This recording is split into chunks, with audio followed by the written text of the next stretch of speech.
ये बात है 10 अप्रैल 1912 की। आरएमएस टाइटैनिक दुनिया का सबसे बड़ा और लग्जरियस जहाज अपने समय का अपने पहले सफर पर निकलता है। ये जहाज साउथहैम्पटन इंग्लैंड से न्यूयॉर्क जा रहा है और इसके अंदर बड़े बड़े लोग बैठे हैं। बड़े बड़े इंडस्ट्रियलिस्ट और एक्टर से लेकर इमिग्रेंट्स तक जो अमेरिका जा रहे हैं एक बेहतर जिंदगी की तलाश में। इस जहाज की कमांड संभाले 62 साल के senior captain Edward John Smith. Passengers में, पब्लिक में और मीडिया में बहुत एक्साइटमेंट है इस जहाज को लेकर। आखिर ना कि ये दुनिया की सबसे बड़ी शिप है, 269 मीटर लेंथ में और 50 मीटर ऊंची, बल्कि इसमें जो लग्जरीज इस्तेमाल की गई है वो वाकई दिल दहला देने वाली है। उस जमाने में इस टाइटैनिक जहाज को बनाने के लिए 7.5 मिलियन US डॉलर का खर्चा आया था और इस पैसे को आज की वैल्यू के हिसाब से देखोगे तो 400 मिलियन प्लस US डॉलर बनता है। शिप के अंदर की फैसिलिटीज और डेकोरेशन को देखोगे तो किसी भी 5 स्टार लग्जरी होटल्स को पीछे छोड़ देती है। स्टेन्ड ग्लास की खिड़कियां, ऑर्नेट वुड पैनलिंग, 2 बड़े बड़े ग्रैंड स्टेयरकेस, एक heated swimming pool, Turkish bath, electric bath, एक जिम, एक स्क्वाश कोर्ट, 4 रेस्टोरेंट्स, 2 बार्बर की दुकानें और एक लाइब्रेरी भी। और तो और इस जहाज को बनाने में जिस तरीके की फैसिलिटीज और जिस तरीके की टेक्नोलॉजी का इस्तेमाल किया गया था उस हिसाब से कहा जाता था कि ये जहाज अनसिंकेबल है। ये एक ऐसी शिप है जो कभी डूब ही नहीं सकती। हाँ भाई, ऐसे ही कहा था व्हाइट स्टार लाइन कंपनी वालों ने। व्हाइट स्टार लाइन कंपनी वो थी जो टाइटैनिक जहाज को बनाई थी। इस कंपनी के वाइस प्रेसिडेंट फ्रैंकलिन ऐसा ही कॉन्फिडेंट थे कि ये जहाज अनसिंकेबल है, जो कि कभी डूब नहीं सकती समुद्र में। और उन्होंने पूरी पब्लिक के सामने आकर खुद कहा था दिस शिप इज अनसिंकेबल। लेकिन अपने पहले सफर पर रवाना होने के सिर्फ 2 दिन बाद 12 अप्रैल 1912 को टाइटैनिक को अपनी पहली आइस वार्निंग मिलने लगी। यानी जिस अटलांटिक ओशन पर यह शिप तैर कर अमेरिका की ओर बढ़ता चला जा रहा है वहाँ पर आइस मौजूद है, यानी कि बड़े बड़े आइसबर्ग, ऐसा पहाड़ जो शिप के लिए खतरनाक हो सकता है। ये वार्निंग्स कोई इतनी ज्यादा अनयूजुअल चीज नहीं है, इसका बहुत फायदा होता है। समुद्र में गुजरने वाले जहाज अक्सर आसपास के जहाजों को रेडियो के थ्रू वेव देकर अलर्ट करते रहते हैं। ये बेसिकली एक कम्युनिकेट करने का तरीका है शिप्स के दौरान, ताकि जो शिप वहाँ से गुजर चुकी है वो ये बता सके कि हाँ, यहाँ आगे चलकर आपको आइसबर्ग का सामना करना पड़ेगा, या जो भी डेंजर चीज होगी वो पहले बता देती है, जिससे कि हर एक शिप को हेल्प मिलती है आगे बढ़ने में।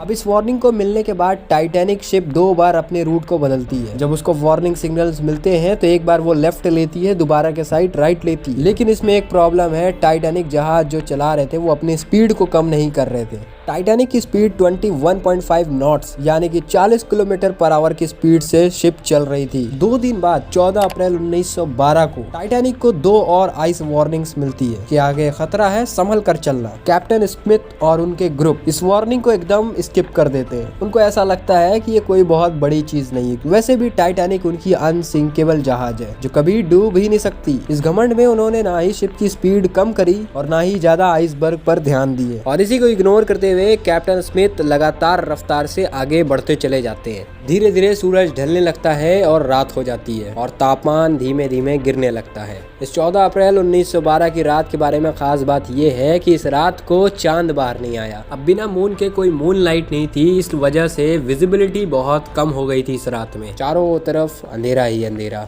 जहाज के ऊपर जनरली एक क्रोज नेस्ट होता है, एक छोटा सा पॉइंट जो जहाज की काफी ऊंचाई पर होता है, जिसको आप लुकआउट पॉइंट भी बोल सकते हो। इस पॉइंट पर 2 आदमी या 1 आदमी बैठा रहता है हमेशा। यहाँ पर बैठाया इसलिए जाता है ताकि जहाज के आसपास के एरिया और सामने जहाज के क्या आ रहा है सब दिख सके। कोई पहाड़ या कोई ट्रैफिक ऐसी जाम न लगे जिसके जहाज को रुकावट हो आगे बढ़ने में। तो यहाँ जनरली 1 आदमी बैठा रहता है ताकि वो सब देखता रहे ऊंचाई से। अब ये माहौल था एकदम रात का सुनसान, ऊपर से समुद्री इलाके के ऊपर चल रही शिप, ठंडे ठंडे आइसबर्ग से निकलने वाली कोल्ड हवाएं। अब जो बंदा इस पॉइंट पर बैठा था वो एकदम ठंड के मारे ठिठुर रहा था, लेकिन उसकी ड्यूटी यही है इसलिए उसको करना पड़ेगा। अब आपको मालूम ही होगा, ठंडे में जब आंख पे हवा लगती है ठंडी ठंडी तो आंख से आंसू निकलने लगता है। अब उसी की वजह से जब आंख से आंसू निकलेगा तो लोगों को साफ दिखता भी नहीं है सामने की क्या है क्या नहीं है। रात के 11:39 पे फेडरिक फ्रीड नाम का एक बंदा इस पॉइंट पर बैठा था। ये अचानक से देखता है कि सामने एक आइसबर्ग आ जाता है जो कि इस शिप के लिए खतरनाक साबित हो सकता है। इस वजह से उसने बिना टाइम को वेस्ट किए 3 बार घंटी बजा देता है ताकि नीचे बैठे सभी लोग सुन सके। फिर फोन उठाता है, ऑफिसर्स को लगाता है और उसके बाद कहता है कि सामने एक आइसबर्ग है जो कि काफी बड़ा है और हमारे शिप के लिए खतरा खतरा साबित हो सकता है, जल्दी से इस शिप को मोड़ो। अब जो ऑफिसर से बात हुई थी वो सुनने के बाद तुरंत ही जाते हैं कंट्रोल रूम में, और जाते ही मान तुरंत बोलते हैं जहाज को लेफ्ट डायरेक्शन में मोड़ दो। लेकिन अनफॉर्चुनेटली अब बहुत लेट हो चुका है। सिर्फ 1 मिनट के बाद यानी कि 11:40 पे ये जहाज एक आइसबर्ग से जाके टकरा जाता है। The Titanic was a new breed of luxury liner.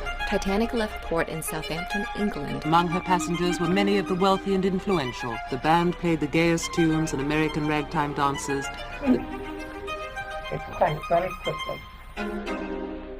और ये आइसबर्ग भी कोई छोटा मोटा आइसबर्ग नहीं था, ये बहुत ज्यादा बड़ा आइसबर्ग था। अब साइंटिस्ट का अनुमान है कि ये जो आइसबर्ग टाइटैनिक के सामने आया था उसका वजन 1.5 मिलियन टन था। तो अब आप आइडिया लगा सकते हो कि 1.5 मिलियन टन का पहाड़ अगर टाइटैनिक से टकराएगा तो टाइटैनिक का क्या हाल होगा। अब टाइटैनिक जहाज को जब टर्न लिया गया था तो वो लेफ्ट साइड में लिया गया था, तो टाइटैनिक का राइट अपवर्ड साइड आइसबर्ग से टकरा गया। स्पेसिफिकली कहा जाए तो टाइटैनिक के बो का हिस्सा टकरा गया आइसबर्ग से। बो क्या होता है वो बता देते हैं शॉर्ट में। जहाज का आगे का कुछ हिस्सा जो अभी आप स्क्रीन पर देख रहे हो इसी को कहते हैं बो। तकरीबन 10 सेकंड तक आइसबर्ग से टकराता हुआ घिसटता हुआ ये टाइटैनिक जहाज आगे बढ़ता चला गया। अब इसकी वजह से टाइटैनिक के राइट अपवर्ड साइड में छोटे छोटे होल्स हो गए और पानी अंदर समाने लगा। कोलिजन के तुरंत बाद ही कैप्टन स्मिथ तुरंत अपने कंट्रोल रूम में गए स्ट्रक्चर लेकर, ताकि ये पता कर सकें कि हमारे शिप में कितना डैमेज आया है। और देखा तो ये रियलाइज किया कि ये जहाज तो कंप्लीटली डूब जाएगा। और इतना देखने के बाद वो पूरी तरीके से शॉक्ड हो गए। उनको लगता था ये शिप अनसिंकेबल है। तो बस इतना देखना ही था कि धीमे धीमे पानी उस शिप में भरने लगा।